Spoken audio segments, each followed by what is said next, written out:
Ui, hàng nữa Talak dok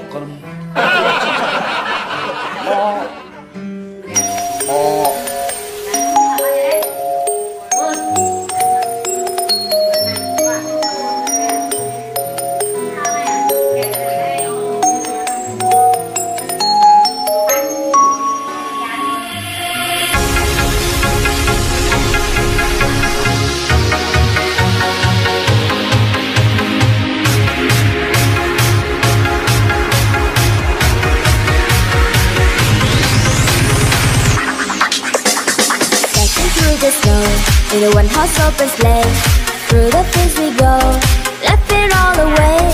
Bells and bell ring, make it spirit bright. What fun it is to ride, sing it, slang it song tonight. Hey, jingle bell, jingle all the way. Oh, what fun it is to ride in a one horse open sleigh. Hey, jingle bell, jingle all the way. Oh, what fun it is to ride in a one horse open sleigh.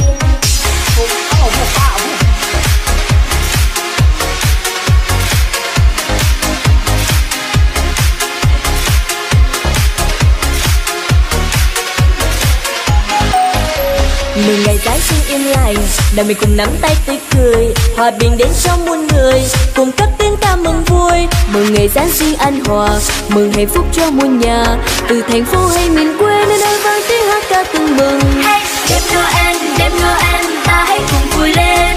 Đêm Noel chúng ta bên nhau vui muôn hòa bình xuân trần. Hey, chuông vang lên, bao đám vọng vang lên.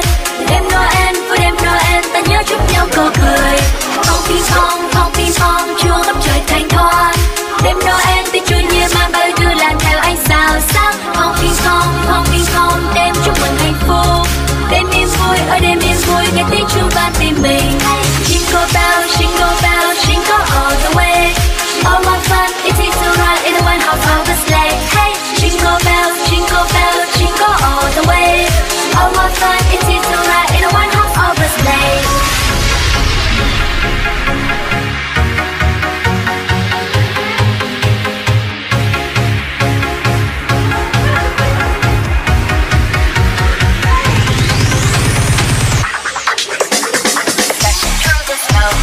One horse open sleigh, through the fields we go, let it all away. Bells and bell ring, make it spirit bright. What fun it is to ride, sing it, slang it song tonight. Hey, jingle bell, all the way. Oh, what fun it is to ride in a one horse open sleigh. Hey, jingle bell, all the way. Oh, what fun it is to ride in a one horse open sleigh.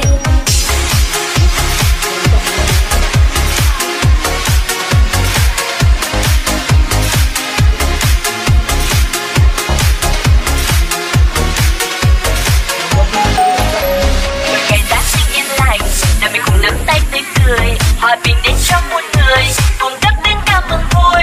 Mừng ngày Giáng sinh an hòa, mừng hạnh phúc cho muôn nhà, từ thành phố hay miền quê nơi đây vang tiếng hát ca từng mừng. Hey, đêm Noel, ta hãy cùng vui lên.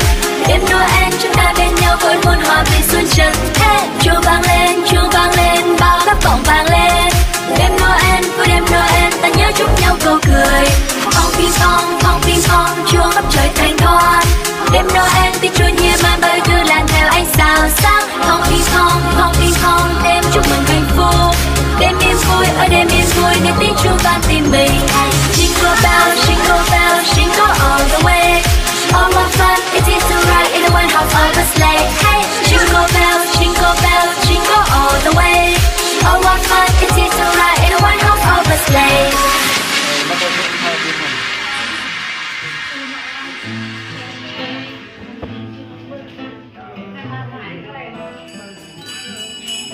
Kinh ghét mùa ơi.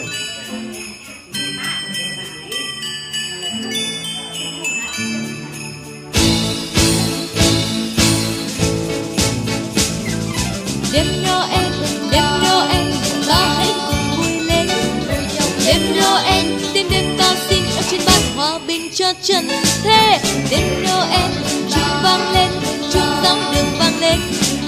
Đêm Noel, vui đêm Noel, ta hãy chúc nhau câu cười. Mừng ngày Chúa sinh ra đời, nào cho muôn người cùng cất tiếng ca mừng vui, mừng ngày Giáng sinh an hòa, mừng hạnh phúc cho muôn nhà. Từ thành phố hay đồng quê, muôn nơi vui tiếng hát ca vang lên. Đêm Noel, chuông gióng đèn thành hòn. Đêm Noel, chuông vang như mang bay thiên lan trong ánh sao sáng. Đêm Noel, đêm Giáng trần Thiên Chúa. Đêm dâng lên muôn câu kinh trong đêm Thiên Chúa Giáng sinh ra đời.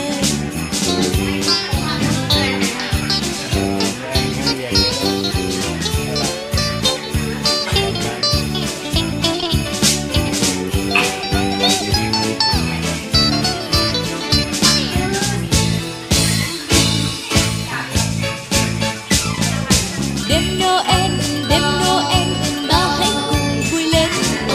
Đêm Noel, đêm ta xin ở trên ban hòa bình cho trần thế. Đêm Noel, chuông vang lên, chuông giáo đường vang lên. Đêm Noel, vui đêm Noel, ta hãy chúc nhau câu cười. Mừng ngày Chúa sinh ra đời, nào mình nắm tay vui cười. Hòa bình đến cho muôn người, cùng cất tiếng ca mừng vui. Mừng ngày Giáng sinh an hòa, mừng hạnh phúc cho muôn nhà. Từ thành phố hay đồng quê, muôn nơi vui tiếng hát ca vang lên. Đêm Noel,